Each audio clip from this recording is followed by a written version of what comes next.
In this video, we'll show you how to add funds to your eMoney account in the Salary Payments portal. Your eMoney account must be funded before paying your first employee in Sage 50 Payroll.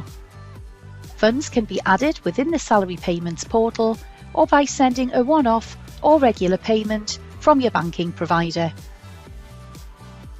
Adding funds in Salary Payments portal. To add funds to your eMoney account in the Salary Payments portal, log into the portal using your Sage account details and from the navigation bar, select Accounts. Your eMoney account details will be shown for each Sage company, including the current balance. To fund your eMoney account, click on the relevant Sage company, then click Add Funds. Enter the amount and a reference if required.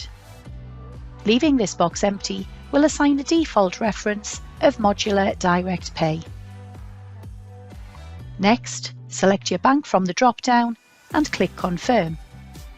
You'll be securely directed to your banking provider to log in and authorise the payment.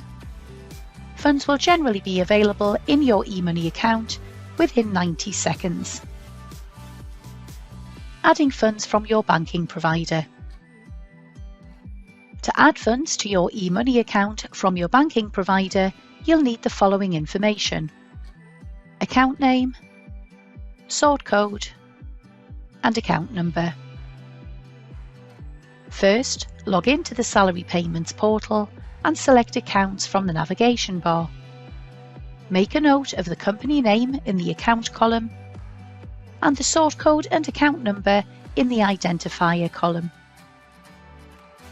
Now, log into your banking provider to create either a one-off or regular payment.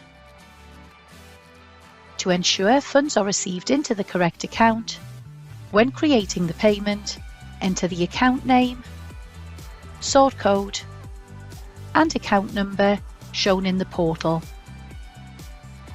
Funds will generally be available in your eMoney account within 90 seconds. You've now learned how to add funds to your eMoney account.